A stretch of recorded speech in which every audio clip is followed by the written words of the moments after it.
Hi all and welcome to Adventures in Astronomy. For this week I thought we'd take a look at my brand new flats panel from Deep Sky Dad. It's called an FP Flats Panel 2. It's version 2 of the flat panel. I've been wanting to buy one of these for quite some time. For me, this is a complete game changer. I think for many of you, it could be a game changer. Some of you won't bother with the flats panels at all. This was somewhere in the region of 350 euros. So it's not a cheap buy, but for me, it's really changed the game. You see, I used to do flats by taking this panel, which isn't really a proper flat panel, and this pretty grotty looking t-shirt with an elastic band, and I'd put the elastic band over and I'd put the light panel over, and I would dial in the light and manually take my flats in the morning. Now, I never take flats at night time. And the reason for that is that I do a job where I tend to work 12, 13 hours a day. If I've got to dial in my flats pre-imaging time, then what is going to happen for me is I'm going to get in 7, 8 o'clock at night, playing around with flats, not start imaging till 8:30, 9 o'clock, and I've lost valuable imaging time. I have the same problem in the morning because I've got to get quickly outside, get that ropey t-shirt on, dial it all in, get flats for maybe 2, 3, 4 filters at a time, and all of a sudden 30 minutes have passed and I'm late for work.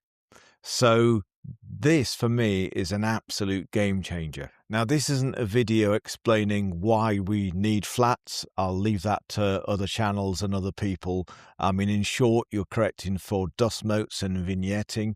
So this flat panel has several things that stands out from the competitors out there. There is a Primalucci one out there. It's incredibly expensive and you have to have an extra hook. To me, I love Primalucci products. It feels a little bit over-engineered. There is another one by Wanderer Astro that is perfectly fine and about in the same price bracket, but it's tied onto the scope with zip ties. I think this is a much better solution. It's been 3D printed, but it's really well made. Well, let's take a closer look at the flat panel. You might notice it's screwed into place. Easing this back, you can easily lift the flat panel off there. This has a fantastic advantage of also being a dust cap, so I no longer need my dust cap. It's got magnets that close in and around the closure to keep it nice and tight. So you'll notice it's all plugged in. The power arrangements for this are incredibly straightforward. You've basically got this power cable here, and then underneath that you've got a USB-C cable that just plugs into your PC. I've got lights on at the moment right in the panel because I've got it set in the software to do that. We'll take a look at the software in a moment. It's got this handy button on the side that will just basically, if you press and hold it down, it will start to open the panel. Press it again, it'll stop midway. I don't want it hitting my hand. I can press and hold again and it will close the panel, and then the light will automatically come back on. I can turn the light on and off just by a simple press, one press and one press to turn it on. So it's fully able to be operated manually if you need to do that. Attaching it back on the scope is so easy. It's just a case of popping it on, tightening the screw. In the instructions, they do make a big point of saying not to over tighten because you can crack the plastics, but it is a fairly sturdy piece of equipment. Even though it's 3D printed, I don't get any sense that this will break easily. It's been very well built. Well, let's take a look at the included Deep Sky Dad's software. It's incredibly easy to use. I have to say, hence the jacket, I've been out setting up my new rig. I've been dialing in the new focuser and all of the new cameras and gear and stuff. The flat panel's just been a joy to use. It's been without doubt the easiest thing to set up. If I just go into the control panel here, you'll see it's incredibly straightforward. So you select the COM port. In my case, it's defaulted to COM port 9, and I can connect, and I've got the ability to open and close. So you click on open, it says it's moving, it's opening up the flat panel, it'll go all the way back, and then it's opened, so it tells you in the default status that it's obviously open, and then close, similar kind of thing. Before you get to doing any of the opening and closing, when the flat panel arrives, it will actually only open so far. It won't snap back to the magnets behind, because some people have got things in the way. Maybe they've got a PC in the way, or their rig can't open all the way around. So the first thing that you want to be doing is actually to go through a calibration, and you hit the calibration button and click automatic, and from that point onwards it will go as far back as it can. It knows when something's in the way. It's got motors in there that will detect for that, so that's quite a handy feature. You then can set the brightness. The brightness goes all the way up to 4096, I believe it is. Why you would want so many levels of brightness, because that's really incredibly bright, I don't know, but it's actually really nice to have that capability, particularly with some of the narrowband filters that need more brightness. But just to let you know, for my luminance, I don't actually have this set any higher than 50. That's all I needed. On the flat panel, there is a heater, and this is quite handy. It says on if the flap is open, and that's to prevent dew forming on the flat panel when you've done a night of imaging. So it's a really lovely feature as well, so that when you are closing that flap, you know that there's no liquid on that panel. So if we just go into Nina, and I can show you how the flat panel works in Nina. I've got the camera switched on. We're obviously going to need that to take flats. Probably ought to switch the filter wheel on as well. Otherwise, it's not going to let us change filters. And the flat panel's already on.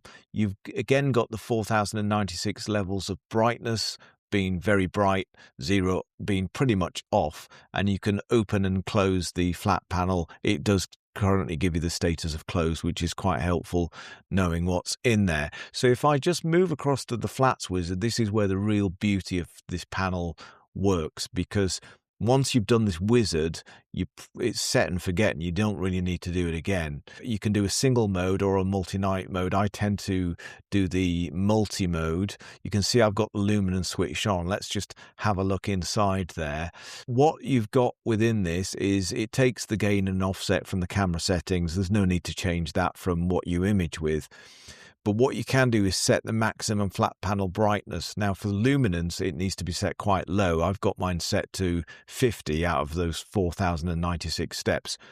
The color ones I've got set, I think, to 80. Yeah, there we go, 80 there. And my narrowband filters I've got set a bit higher at 1000, because they're 3nm narrowband filters, so they're quite dim. So if we just look at the rest of the controls here, we've got exposure time at 3 seconds. For the broadband filters, you don't really need much more than 3 seconds. Then we've got the histogram mean target. Generally speaking, you want to be aiming for a histogram range of about 26, 30,000, 35,000 even. Anything around there is fine. So I tend to make mine around about 26, and there's a mean tolerance offset of 5% in there as well. So if I just go and press play, what it will now do is it will start doing 3-second images. You can see it down here is set for 3 seconds, and it's going to expose the first one, and it's far too bright. And it's so bright my face is illuminated because it's just bright white on the screen. So it knows that it needs to get that a little bit better. This time it's got it down to 47,000 ADU, but we're looking for something a bit lower than that. And there we go. It's pretty much set it around the tolerance level of where it needs to be. So it's now setting the brightness. It's gone up a little bit to 34. Still not quite within range. So you can see over here the exposure is still working on it. We're down to 30,000. We're nearly within this tolerance range of 24,900 to 27,500. When it's found that, and it's found it already, it will then start exposing. And I've got it set to do 30 flats. So it's now taking 4 of 30 flats. So it's as easy as that. If you want to manually take your flats at the end of the night, you can do that. You can set the filters that you need, and you've got a bunch of flats waiting for you.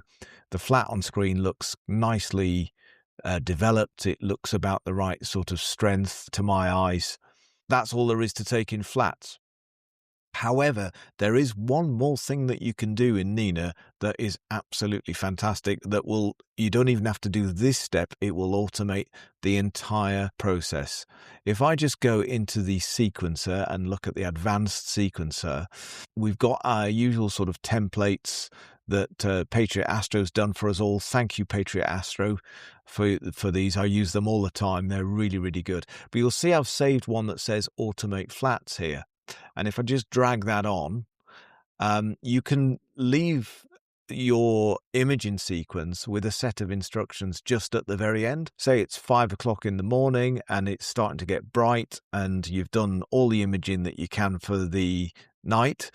And maybe I'm getting up at that time and getting a shower, but I don't have time to do this flat panel stuff. I can automate it. I could put this sequence in at the very end when the camera is still cool or warming up. Doesn't really matter too much. And you can see it says close flat panel cover. And then all I've done is just trained flat exposures. The trained flat exposures will just take the information from the flat wizard that you've run. So long as you've run the flat wizard once, it knows exactly what it needs to do. So you can see on the luminance, it's got 30 set. I can change 30. I can change it to 50 manually here. This instruction is saying keep the flat panel closed. And as part of your sequence, it will just automate the entire flat process, and you've got them all ready from a night of imaging.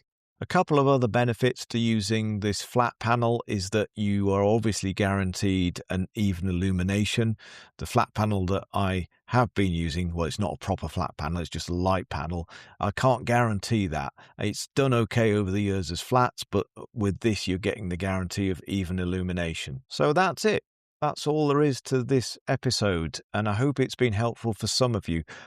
I'm thinking that for some of you, it's going to be €350, way too expensive. But for me, for people who've got busy weeks, if you work in long hours and you don't have much time in the week, or if you've got, maybe you've got a automated rig in a different country and you've got a remote setup, or maybe you're just trying to be as automated as you possibly can, it's a real game changer. I know I've overused that word in this video this week, but I can't speak highly enough of it. Thank you, Deep Sky Dad. Thank you all for watching. My name is Martin. You've been watching Adventures in Astronomy. Have a great week.